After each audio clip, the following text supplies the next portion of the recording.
This is problem 731, Smith Van Ness, 8th edition. We have saturated steam at 125 kilopascals is compressed adiabatically in a centrifugal compressor to 700 kilopascals at the rate of 2.5 kilograms per second. The compressor efficiency is 78%. What is the power requirement of the compressor, and what are the enthalpy and entropy of the steam in its final state? So the first thing that you should be thinking about when you see this problem, of course, is an energy balance that we're going to have to do on the compressor. And so remember, a compressor is, we're taking gas at a low pressure, compressing it to a high pressure, and we're told that this is an adiabatic process. So that means that there's no heat loss from it. And as always, almost always, for compression processes, we neglect the kinetic energy and potential energy changes. And so our first law of thermodynamics reduces to the work being equal to the change in enthalpy. So W is equal to delta S. For these conditions, we've got the inlet conditions are fully specified, but the outlet conditions, all we know is the final pressure. So inlet condition 125 kilopascals, we're told it's saturated steam. Outlet conditions, all we know is that the outlet pressure is 700 kilopascals. So the first thing I would do in figuring out what's going on here is look up the conditions that we have in for our inlet conditions. Look up the temperature. And so I would go to the superheated steam tables. You'll see we have an entry for 125 kilopascals, and we can look up the temperature that steam is going to be at. This might not help us directly, but it's good just to get that information down. And we also know, of course, that our steam is flowing at 2.5 kilograms per second. In this problem, we're also told that the compressor efficiency is 78%. And so hopefully by now what you realize is that as soon as you see a statement like this with an efficiency being given, that means we're going to have to calculate the case where we have 100% efficiency operation, and that's going to be our isentropic operation. And then we're going to calculate the work for the isentropic process, and then we're going to use the efficiency to calculate the work or the power required for the actual process. And so the next thing I would do is I would assemble my enthalpy and entropy data for the inlet conditions. And so this is, again, this is from the superheated steam table, so I don't have to interpolate. I've got H1 and S1 given here. All right. So now what we can do is we need to calculate, the first thing is going to be easiest to calculate is going to be the work, the power requirement. And so, as I mentioned, we need to do this for the isentropic case first, because that is going to give us the conditions that we have for the outlet so that we can actually do the calculations. So the isentropic operation, remember this is totally reversible and adiabatic. So 100% efficiency. That's going to tell us that S2 is equal to S1. So the entropy in the outlet for isentropic process is going to be the same. And we also know that the outlet pressure, of course, is 700 kilopascals for the isentropic operation. So what we need to do then is we need to find T2, the outlet temperature for this isentropic S2 and P2 condition. And so remember, we're still at P2, which is 700 kilopascals.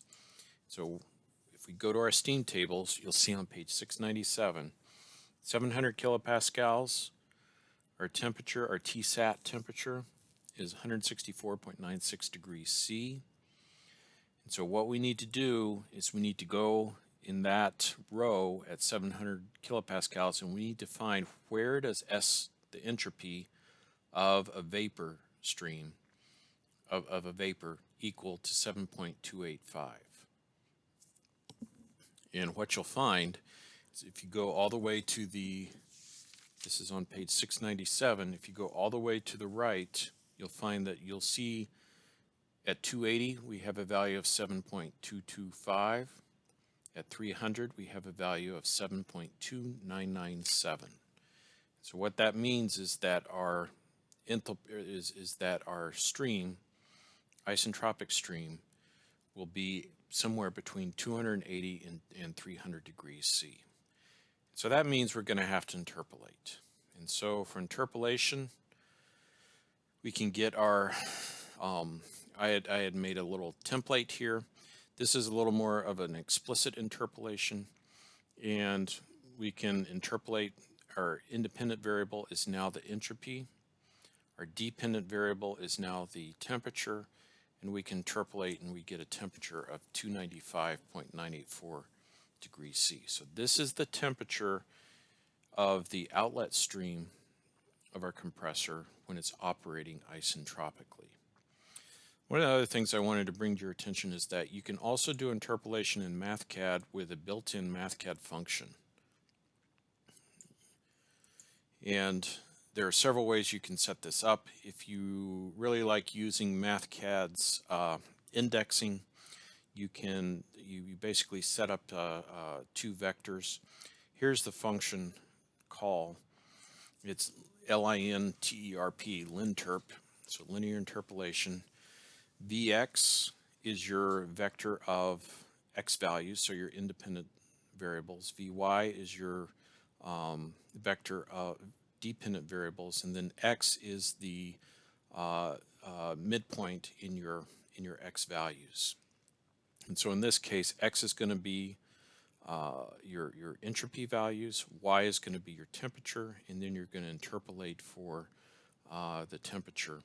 And as you can see, you get the same answer. All I did here is just show you that you can set up indices, so you can make this vector as long as you want. If you had, for some reason, if you wanted to just enter a whole bunch of data at once and then interpolate at multiple places within these vectors, you can use an indexing. And so you can do that in MathCAD. You set your index variable, index counter variable, I. In this case, we only need 2, so it's pretty simple. You type in I equals 1, comma 2, colon, and then you type in your last value.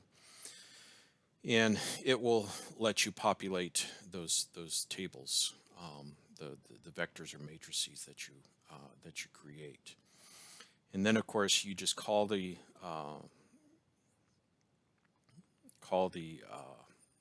function and enter the correct information, and you get your answer 295.984, which is the same as what we got up above. Another way to set it up is to just set up a matrix, and so you can do that. In this case, it's just a vector. So V sub x, and then I type in my equal sign, and then to set up a matrix, I can either go to the menu and say insert a matrix, or I can just type Control M, and I can set up this vector, 2 rows, 1 column, and that gives me my vector. So I click OK, and then I can just enter by hand the values that are in there. And since this is just a simple linear interpolation, we can do it like this. So I have my entropy vector, my temperature vector, and then again I ask MathCAD to linearly interpolate for the midpoint, for the point where the entropy is 7.2847, and I get a temperature of 295.984. So that might be a little easier for you to implement now that you have a pretty good idea of how linear interpolation is done. So anyway, we now have the temperature, the outlet temperature of our isentropic operation. That means we can use interpolation to find out what the enthalpy for our isentropic operation is going to be. So here I set up the interpolation where I have my vector.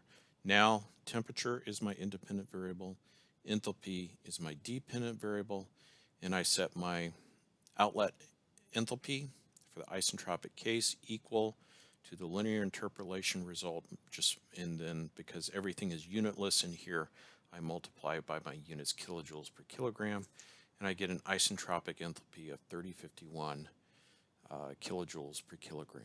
So that's my outlet enthalpy for isentropic operation. So once I have that, I can then calculate delta H in the work for the isentropic case. And so this is just my energy balance. Work is equal to delta H. The isentropic work is 366.146 kilojoules per kilogram. And they actually wanted power, and so we just take the work and multiply by the mass flow rate. So the power for the isentropic case is 915 kilowatts. And so remember, this is input. So the system is doing, or our surroundings are doing work on the system, and so we have a positive value for the work. From this, we can just use the definition of the efficiency of our process to calculate the actual work or actual power that's needed.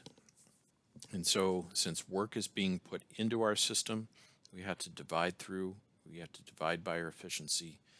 And so our real work is 469 kilojoules per kilogram. Multiply that by the mass flow rate, and we get 1174 kilowatts.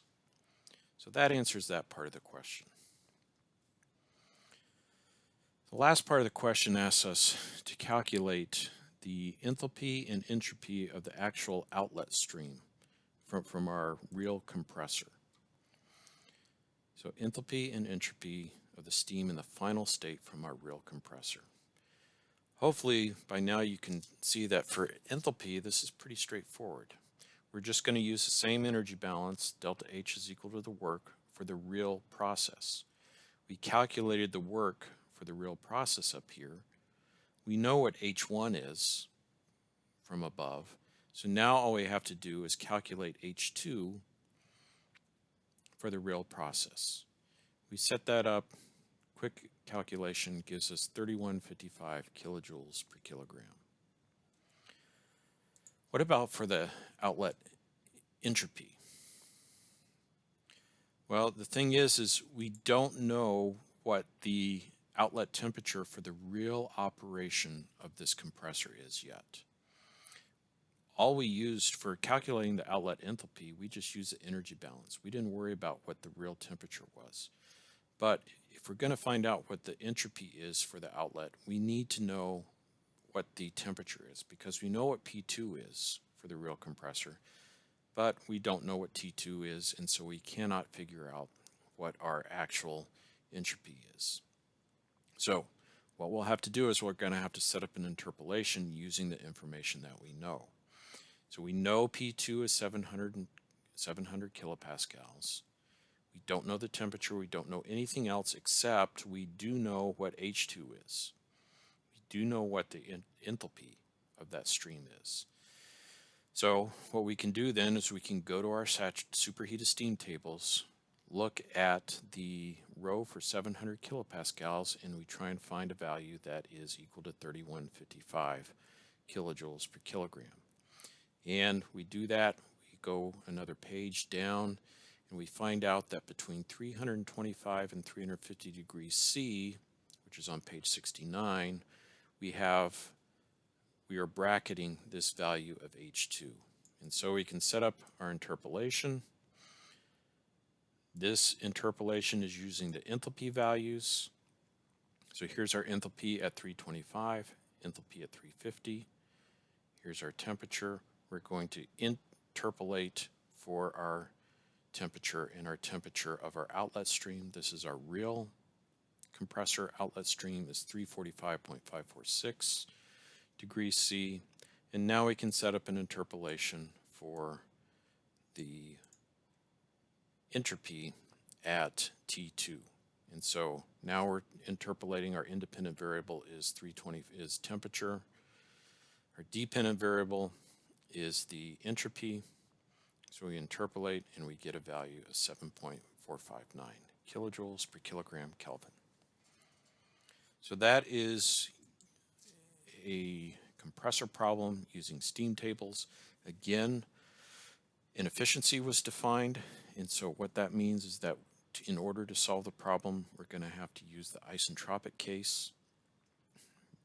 In this case, we're using the steam tables, and so a number of interpolations are required. But with these simple little templates that you can use either in MathCAD or Excel, those calculations will go much quicker, and you'll be able to get your answer in a much more facile manner.